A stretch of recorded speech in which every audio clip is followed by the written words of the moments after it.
My name is Michael Salazar, and this is my Philippine Experience. So in my second year, I guess the big theme here is courting. Learning how to court, what's involved in courting, what are the stages of courting, or how do you get to courting.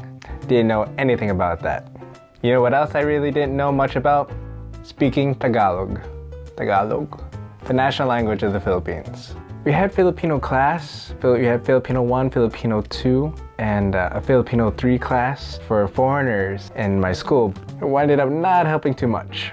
It was helpful in the sense that we were able to learn things like body parts and learn different songs like Ako ay merong, and like that Bahay Kubo song. Bahay Kubo kahit munti. We learned songs like that. We created skits and had a set of words to reenact, what happens on a typical day, traveling or maybe bartering with someone for fruits and vegetables. But as far as like creating your own sentences and being able to understand the language well, I mean, it's a lot to digest, with grammar and how things are put together. I wanted to learn what certain words meant. I wanted to be able to learn the difference between like ikaw ay maganda, which means like you are beautiful, as opposed to ang ganda mo. It's just like, or I guess it's like an emphasis on like how beautiful you are. I wanted to know the difference, but no one could explain it to me. I didn't understand certain grammars. I couldn't find the root words, the suffixes and the prefixes, and it's a whole thing to learn. How did I start learning Tagalog? I learned from my crush. Let's call her Teal. Although teal was not her favorite color or anything, but she would walk around AUP with a backpack that was very blue. Yeah, we would message one another, and she wasn't so good at English and she wasn't very good at translating for me, so I was on Google a lot of the time. And if I ever asked her, what something meant, she would always be like, basta. It's just like that, just like that. But yeah, I guess I attempted to like text her, and I would try to be as grammatical as I could, and I would be very careful of using long sentences, and she would try to correct me, and then there are times when I just failed and just had to use English the whole time. But after texting and messaging her so much, although I wasn't very much of a speaker, at least if I could say the word, even if the accent wasn't so strong, and even though you could definitely tell I was a foreigner, I definitely understood and was able to speak the language way better than if I had just read it from a book. I was able to hear the sounds, I was able to hear the accents and the stresses.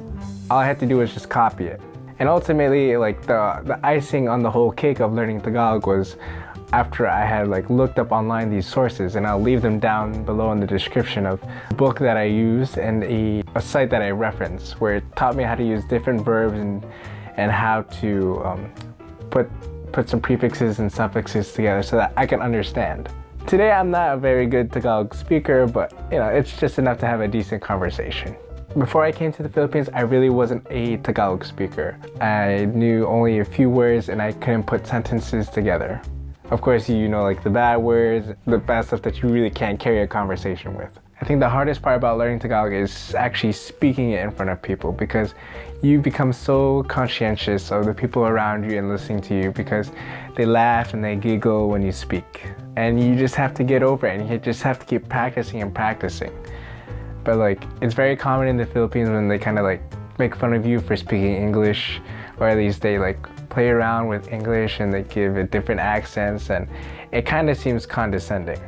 But it's just one of those things that you just gotta brush off. Or at least for me, I usually just brush things off, because I really won't do anything about it. If you want to learn Tagalog, you gotta, reading and writing definitely helps a lot, and speaking and practicing it, is even better. And it's very encouraging, and it warms my heart to know that there's still people who listen to me and bear with my Tagalog and speak to me, and we can have a decent conversation.